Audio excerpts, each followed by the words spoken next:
Good evening, and what a long day this is. I'm Ira Epstein with your SPDR ETF wrap-up for this Monday, and we are now at November 9th, 2020. It's about 7:20 at night. It's been a long, grueling day, and fun day. And that's how I want to theme tonight. Trading is about having a trade discipline. It is not just about throwing something at a board of dart and say, oh, I'm going to buy, I'm going to sell. It is, I guess, for some, maybe even beat the pros that think that they have their techniques. But I'm one of those people who likes to teach, who asks you to go out and see if what I teach you makes any sense, and I invite your feedback. That's different, and I use the internet to do that. I do have a large subscriber base. It's growing, and that's the good part of it. But what I teach to help you become a trader is what I count on. Now, today was a day where we had the news of a vaccine breakthrough come about.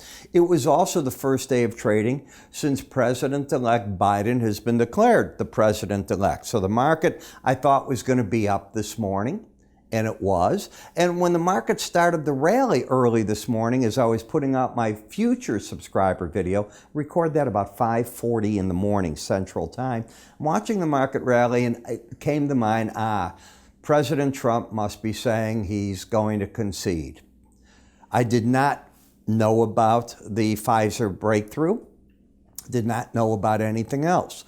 After I was through with my recording, I turned on the financial TVs, and I'm going, oh my gosh. I could have done a different recording, but it's fun to leave it the way it was as events happen. That's the most important thing. I immediately sent out to my subscribers notice about what had been discovered, told them to alter their trading styles accordingly. And what I think today was the end of a number of trends. I think today was, for some of you in SPDRs and ETFs, you have to consider, was this where the stay-at-home era, it's not going away, but did that boost in it end? Is this where the cable TV, be it the Netflixes, the Disneys, everything, if we get the vaccine and the kids go back to school, is this the end where it changes how you have to go get clients with different content, pricing, so on and so forth? Is this the end where the restaurants that were shutting down, more can now open? Is this the end where now travel starts again in time, and be it the airlines, be it the cruise ships, be it your cars, be it energy prices? We've reached the end of a pandemic. We haven't begun the vaccines yet. We've reached it mentally. Markets anticipate. They don't wait for the event. They anticipate. They got thrown off today with this, and that's what happened, in my opinion. When we look at the tech sector, you had a good up. Early in the day, you closed right on your butt. The NASDAQ was fighting all day, and it was back and forth as the market was trying to look for direction. Can we fill some of these gaps? I've told you that it wouldn't surprise me. I'm still looking for them to be filled. So that hasn't changed. Do I honestly think in the tech sector that Apple's no good? No. Do I think that the game consoles aren't going to sell? No. But it's a difference. You're not going to be home as much 4 months from now. That's what's going to happen. You may work from home. I love working from home now. I don't know that I want to go back to an office. I really enjoy it. But I've got the board of trade that I can walk to for my office. So the question is, where do I want to do it? My staff will be over there. I know that's coming again. I look at the market with the action. Now, coming in today, this is how the market looked. You did have an uptrend. You had an outside day up. You already had a arrow pointing up and another one. So now the market, unless you took out Friday's low because it was an outside day up, I'm looking for basically a higher price. And what the market did today is it soared and then settled back. Is the market over the 18-day average of closes? Yes, which is over the 100, which is over the 200. So all the averages are still lined up to the upside. What number did the market hit today? What I teach, and for those of you that are regulars watching this, you know I do it over and over. The first time you hit a Bollinger Band, shame on me if I don't say that's where I think the pros took money off the table. Now there's ways to take it, but they don't alter. That's where you take money off the table. You can alter it only if you have an embedded slow stochastic reading. But you're still taking positions off and moving stops sharply higher. You're never, not the way I teach charting, going to not want to take something off there. But shame on you if you don't do it, because markets happen to fall away rather quickly. Today you got up to 124.51, you're 120.70 on the close. That's a big move. When we look at momentum, you were overbought. It's different when you're embedded, but if you lose the embedding, you know I have a technique to try to get you back to the 18-day average with the contra trend trade. You don't have that. You have a market that if it now takes out 119.21, you broke this leg of the up. But what's really occurred? You had a vertical price decline, a vertical rally, and in the midst of it all, if you get back to the 18-day average, you haven't changed an awful lot one way or the other. When I come to SMH, I have a lower low, higher high. You got up to the upper Bollinger Band. In all fairness, you hit it here last Thursday. That's where I think the pros took money off the table, jammed their stops way up. I don't know that they got stopped out on this day because the market didn't take out the previous day's low. This is where the market finished today. I would be surprised if you take out today's low that they're not going, but I think that they've taken a lot of money off the table. Why? The odds favor you're going to get a pullback. You're not embedded. XLI. And by the way, what's embedded? Embedded is when the slow stochastic, both numbers go sideways. As long as they stay there, I'm looking for the pros to take money off and keep buying the market, looking for a higher price until the red line closes under 20. Then I think the market's going to let go. I cover that in different videos here with you on my charting course. By the way, if you go to our website, www.iraepstein.com, under the word education, my charting course is there. The course, it's for stocks, it's for options, it's for futures. A chart is a chart is a chart. I take the name of the charts off in my videos. Why? They don't mean anything. I'm not a fundamental trader. I believe everything's in the price of the chart. It's that simple. And I realize that flies in the face of what a lot of you think. I'm fundamental in the sense I don't go through major reports. So if the Fed's got a big report coming out, if there's a big employment number, no. I tell futures traders, traders in stock prices, no. Why are you standing in front of a freight train? But barring that, I really don't care that I know too much about XLI. I want to know the chart action. Energy sector. Okay, you've turned the trend up. That's what I care about now. Coming into today, this is what the chart looked like. I had nothing. Take that out. You're over the upper Bollinger Band. Certainly never going to tell a trader to buy over that. Next resistance, 34.13. Support all the way back here. But you've now got an attempt at a base in the market that could carry prices very differently, a lot higher over time. Let's see if the base works. That's on my checklist of things. QQQ. When's the last time we hit the Bollinger Band? Beginning of September.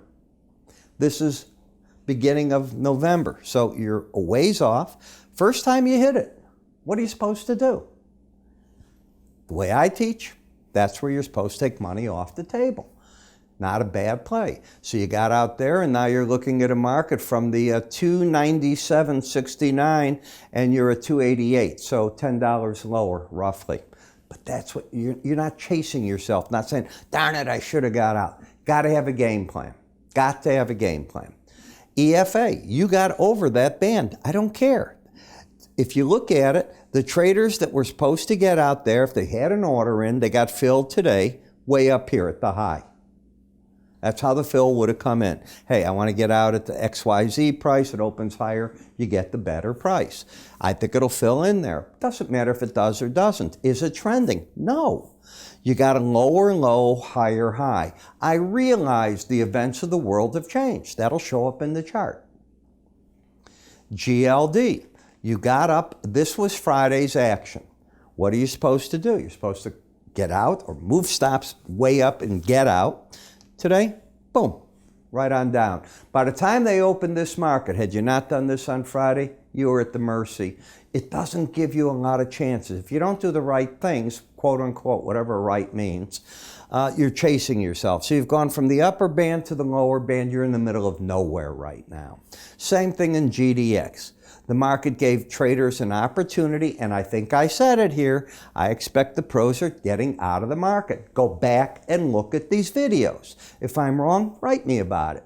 And by the way, I'm not guiding your trading. I am telling you what I think the pros are doing. Present. I am not telling you what to do. Very big difference. I do that in my subscriber videos. I will go short, go long, do this, do that. This isn't where I do that, but that's where I'll tell you what I think they're doing. Now what? Well, now the market today collapses on you. Okay. So you have a higher high and a lower low. You don't have a trend. Remember what I said? You ended a lot of trends today. You didn't start trends. That's what I think went on. What about TLT? Well, this is how you looked coming in. You had a lower low, higher high. You'd gone back to the 200-day average, fighting the battle, and that's what I was talking about over the weekend in my editions here. And I think Friday I even said that. Got to wait and see. There's no trend in the market at this point. And today you get back under the Bollinger Band. You know what I'm going to tell you? I think the market's going to pop to the right-hand side of it. This was the shot for those that, whatever their technique to be short, that's where I think they took money off the table. Last, FXE. If you knew nothing else, here's the market. You know I've been telling you I'm bullish in this market. I think I've been unabashedly saying that.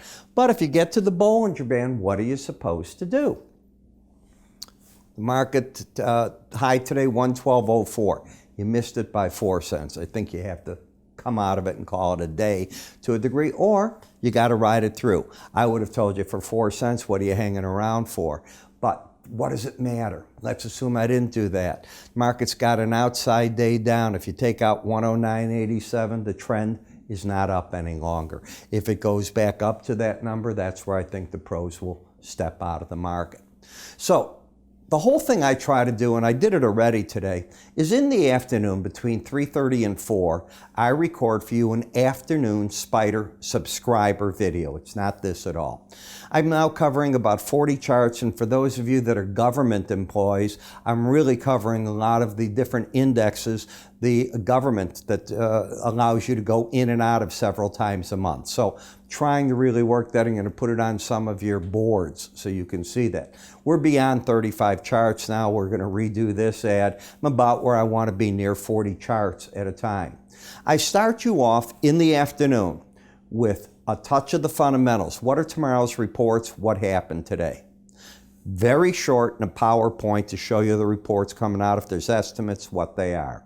Then we're going to get into technical analysis of each chart that covers points of entry, exit, profit objectives, and if there's nothing to do, I'm not bashful. You'll hear me say very quickly, I just don't see anything to do in that chart. And that's basically where you let it go. The idea is to give you confidence in your trading. I already have my confidence. It's about your confidence. We're going to add the other ones that I just brought up, but this gives you an idea, and you can hit pause to see some of what we've got. It's a lot. And it's a mixture of things. Remember what I said? Not everybody likes to look at the market every day. I realize that. So on Saturdays, included in the subscription is a Saturday video of only weekly charts of everything you just saw with longer term analysis for you. The price to give it a try, $8.95.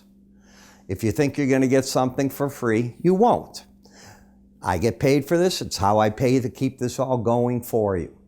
You can call my staff. They'll get you set up, or go to our website. You can do it all by yourself. Go under the word research. It's there. Give it a try. You can stop at any time.